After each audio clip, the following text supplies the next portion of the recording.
राम राम मंडळी, सह्याद्री विथ महेंद्रमध्ये आपलं स्वागत आहे. मी महेंद्र. जेव्हापासनं पाऊस नाही, जून महिन्यामध्ये जवळपास पूर्ण कोरडा गेला. शेतकऱ्यांसाठी आपण प्रार्थना केली, मुंबई पुणे शहरांसाठी आपण प्रार्थना केली की लवकर पाऊस पडू दे आणि मुंबई पुण्यासारख्या ठिकाणी चला पिण्याचं पाणी आणि गावाकडे शेतीसाठी लागणारं पाणी हे शेतकऱ्याला मिळावं, यासाठी भरपूर आपण जूनमध्ये स्टेटस ठेवले. जुलैमध्ये म्हणजे स्टेटस ठेवणार, तेवढ्यात मुसळधार पावसाने पुन्हा हजेरी लावली. ह्यामध्ये एक प्रश्न येतोय की जे इल्नेनो जे वादळ होतं, म्हणजे ज्यामुळे पाऊस उशिरा होईल असं हवामान खात्याने वर्तवलं होतं आणि हिंदू पंचांगानुसार जे नक्षत्र होतं, अधिक मास आला होता आणि नक्षत्र ज्यावेळेस 21 जूनपासून लागलं त्यानंतर पाऊस सुरू झाला. पावसाचे ढग हे महाराष्ट्राभोवती भारताभोवती फिरायला लागले. त्यामुळेच जणू काही म्हणजे जो हवामानाचा खात्याचा अंदाज होता त्यानंतर शांतता भरपूर झाली आणि जसा जुलै मंथ म्हणजे जूनचा लास्ट वीक आणि जुलैचे पहिले 4-5 दिवस आणि इव्हन आत्ताही काही गोष्टी ज्या पाऊस इतक्या प्रमाणात पडला आहे की भरपूर धरणं आता भरायच्या मार्गावर आहे. उजनी धरण सोलापूरला उजनी धरण आहे तेही आता प्लसमध्ये गेलेलं आहे. इंद्रायणी नदी, भीमा नदी ह्या नदींमधून जो विसर्ग चालू आहे त्यानुसार निश्चितच अजून 10-12 दिवसात उजनी धरणही भरेल आणि सोलापूरवासियांची जे पाणी आहे त्याची चिंता मिटून जाईल असं सांगितलं जातं आहे.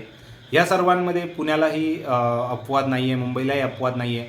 पुण्यामधलीही जवळपास भरपूर धरणे ही भरलेली आहे. पवना असू द्या, चासकमान असू द्या, भामा आसखेड असू द्या आणि खडकवासला तर ते ओव्हरफ्लो ऑलरेडी झालेलं आहे. सो निश्चितच हे सर्व बघता आपल्याला पावसाची जी काही गरज होती ती आता जवळपास मिटल्यागत आहे. मिटल्यागत म्हणजे अजून शेतकऱ्यांना अजूनही आहे गरज त्याची, परंतु जे शहरात आहेत ते पूर्णपणे गोष्टी धरणं भरलेली आहे. परंतु आता प्रश्न एकच येतोय, हा जेवढा पाऊस झाला त्या पावसाने किती नुकसान केलं हेही बघण्यासारखी गोष्ट आहे. आपण बघतोय सोशल मीडियाला असू द्या किंवा आपण अनुभवतोय पुण्यातली, मुंबईतली, नागपूरमधली जी मेन सिटी आहेत आणि इव्हन शेतकऱ्यांकडेही ग्रामीण भागातही आपण बघतोय की खूप नद्यांना पाणी येतं आहे, ओढे भरभरून वाहत आहे आणि त्यातून जे परिसर काठातले लोक आहेत त्यांच्या घरात पाणी आहे. काही ठिकाणी रस्ते वाहून गेलेले आहेत. पुण्यामध्ये तर म्हणजे चाकण MIDC यासारख्या एरियांमध्ये ट्रॅफिक ही 5-5 दिवस तशीच म्हणजे 5-5 तास जागेवरनं हलत नाही आहे. 5 दिवस झाले ती ट्रॅफिक आहे. आपण जे व्हिडिओ बघताय आत्ता त्या व्हिडिओमध्ये आपण बघू शकता की कशा पद्धतीने पुण्याचं जीवन हे विस्कळीत झालेलं आहे. हे जे व्हिडिओ तुम्ही बघताय त्यामध्ये तुम्ही निश्चितच बघा, हवामान खात्याने तर पावसाचा अंदाज दिलेलाच होता, परंतु हा जो पाणी साचण्याचा अंदाज आहे तो कोणीच देऊ शकलं नव्हतं. इव्हन आपण यामागे एक व्हिडिओ बनवला होता की जे निसर्ग हा पाऊस देतोय, पाऊस तर पडतच राहणार, परंतु जे नैसर्गिक ओढे आहे, जे पाणी आहे आपली म्हणजे ओढा नदीला, नदी समुद्राला, अशा पद्धतीने जे नैसर्गिक गोष्टी घडतात त्या घडताना आपल्याला आत्ता दिसत नाही आहे आणि हे खरंच अवघड आहे. कारण ओढ्यांमधनं पाणी घरात आणि नदीतनं पाणी MIDCमध्ये, रोडवरती, पुलांवरनं, आळंदीतही आपल्याला महापूर बघायला भेटला. परंतु यामागे जर आपण अजून बघितलं, प्रश्न हा आहे की ही चूक कोणाची आहे. जर तुम्ही म्हणत असाल प्रशासनाची चूक आहे की त्यांनी ओढे नाले हे केले, साफसफाई केली नाही, अमुक केलं तमुक केलं, तर तुम्ही नक्कीच चुकीचे आहात.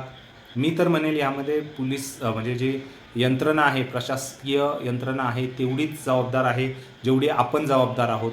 कारण यामागे म्हणण्याचा हाच अर्थ की कारण आपण बघितलं तर सिमेंटीकरण, कॉन्क्रिटीकरण झालेलं आहे, विकास झालेला आहे, पाणी कुठं जाणार, जिरणार नाही, कुठेतरी रस्त्यांवरच येणार. परंतु जे अतिक्रमणं झालेत, नैसर्गिक जो प्रवाह आहे त्यावरती अतिक्रमणं झाले, तिथे दुकानं सगळ्या गोष्टी बांधल्या गेल्या आणि त्यानंतर जर पाणी साचून आपण जर सरकारला दोष देत असू तर निश्चितच हे चुकीचं आहे. त्या संदर्भात प्रशासनाची जबाबदारीही तितकीच मोठी आहे. नाल्यांची वेळेवर साफसफाई केली आहे का? अनधिकृत बांधकामांवर कारवाई झाली का? शहर नियोजन योग्य झाले का? जलनिस्मारण व्यवस्था भविष्यातील पावसाचा विचार करून तयार केली का? हे प्रश्न आपण विचारलेच पाहिजेत. पण नागरिक म्हणून आपणही पूर्णपणे निर्दोष आहोत का?